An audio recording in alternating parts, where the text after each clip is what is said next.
Hello everyone, welcome back to my channel. তোমরা সবাই কেমন আছো? আশা করছি ভালো আছো। আর আমাকে দেখে তো বুঝতেই পারছো যে আমি কতটা ভালো আছি, কারণ আজকে তো আমার ভালো থাকারই দিন। সকালে জল কেটে সে গোবার ঘুমিয়ে গিয়েছিলাম, আর তারপর আমার মা আমাকে ডেকে দিল, আর আমি স্নান করে একটা শাড়ি পরে নিচ্ছি, কারণ আমার ক্যামেরাম্যানের আসতে একটু দেরি হতো।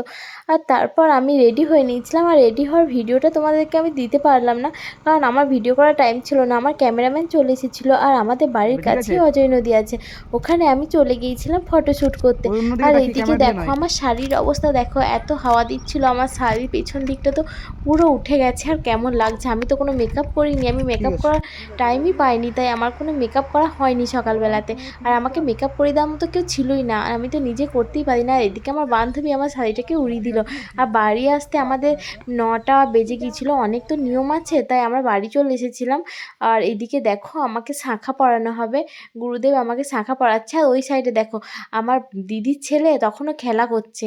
কি বলবো, ও তো তখন স্নানও করেনি, কোনো বাড়িতে বিয়ে, ও তো কিছু বুঝতেই পারছে না, ও তো সারাক্ষণ বল নিয়ে খেলতেই ব্যস্ত ছিল। আর তারপর আমি চলে গিয়েছিলাম রেডি হওয়ার জন্য। আর তোমাদের রেডি হওয়ার কোনো ভিডিও আমি শেয়ার করতে পারিনি, কারণ আমাকে পাশ থেকে খুবই ডাকাডাকি করছিল, কারণ অনেক লেট হয়ে গেছিলো। আর এইদিকে দেখো আমাকে গুরুদেব হলুদ মাখিয়ে দিল প্রথমে, আর তারপর আমার মাসিরা বা মানে পাড়ার যারা আছে সবাই আমাকে এখানে হলুদ মাখাচ্ছে। আর এমনভাবে হলুদ মাখাচ্ছে, কি বলছে দেখো আমার বুনি পাশ থেকে।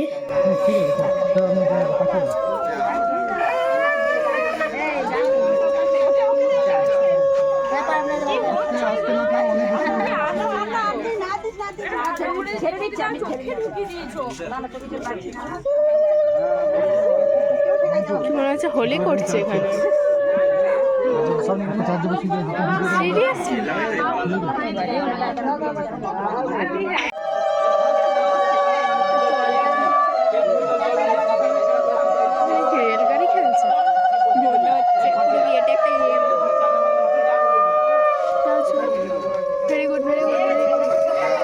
সুন্দর কথাবার্তা, চলে যাও।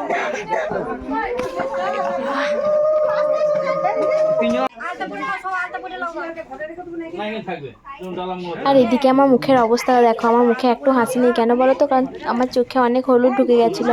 আর আমার মুখে তো এত জ্বালা করছিল, কি বলবো, আমার হলুদটা একদমই শ্যুট করছিল না। আর তার মধ্যে আবার হলুদের মধ্যে তেল দেওয়া ছিল না, সেই জন্য হয়তো মুখটা আমার খুবই জ্বালা করছিল। আর তারপরেও সব থেকে বড় কথা, আমি আমার বরের সাথে বিয়ের দিনেও ঝগড়া করে নিয়েছিলাম, সেই জন্য আমার মুখের অবস্থা এরকম। সকালের বেলাতে যা ছবি তুলে নিয়েছিলাম মানে গায়ে হলুদের সময় সেরকমভাবে কোনো ছবি তোলাই হয়নি। আর তারপর দেখো এদিকে আমি রেডি হয়ে নিয়েছি, আর রেডি হওয়ার কোনো ভিডিওই আমি তোমাদের সাথে শেয়ার করতে পারিনি। আর এদিকে ভিডিও বানাচ্ছি, এটা কোন গানে আমি ভিডিও বানাচ্ছি বলতে পারবে? আর অন্যদিকে তো গেস্ট সব আসছে, আর আমাকে পেছন থেকে সবাই দেখছে যে কী করছে। আর বান্ধবীগুলো আমাকে এদিকে টেনে নিয়ে এসে ড্যান্স করাচ্ছিল দেখো।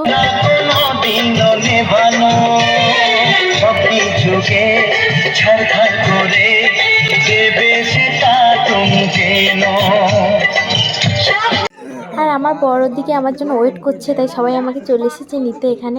আর আমি বসতে গিয়ে আমার অবস্থা দেখো, আমি তো পুরো পড়েই গেছিলাম, কারণ হাতে একটা কি দেয় না, ওটা আমাকে বললো যে তুমি শাড়ির মধ্যে রেখে দাও।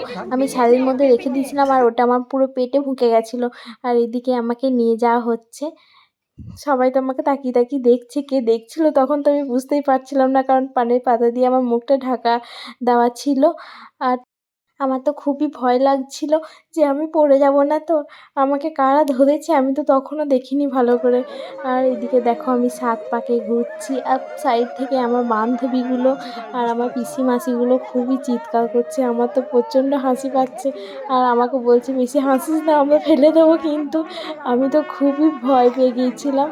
এদিকে দেখো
তারপর সব নিয়ম হয়ে যাওয়ার পর ক্যামেরাম্যান আমাদেরকে দাঁড় করিয়ে দিয়েছে ছবি তোলার জন্য। আর সাইডে দেখো কত ভিড়, ও ছবি তুলবে কি।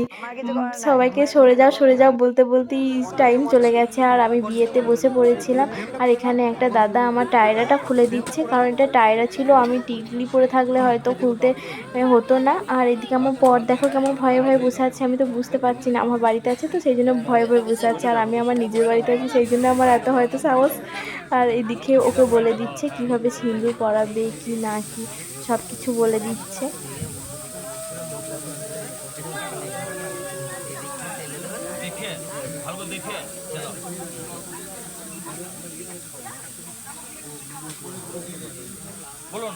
নম সিঁদুরুচ্চাতে পতন্তু মুক্কং হিরণ্যপাবা পপু মমস্য গবর্ণতে ইতং শীঘ্রং নম কন্যাওই নম। পেছন থেকে সরে যাও, তুমি পেছন থেকে সরে যাও, পেছন থেকে সরে যাও, আরো সরে যাও, আরো সরে যাও, সরে যাও, আরে সরে যাও গো। নাও করো,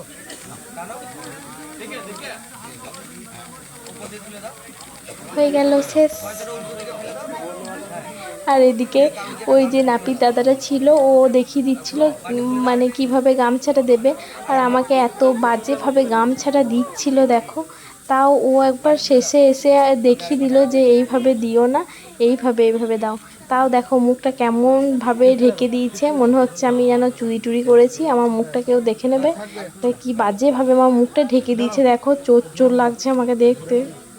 যাই হোক, টাটা, থ্যাংক ইউ পুরো ব্লগটা দেখার জন্য।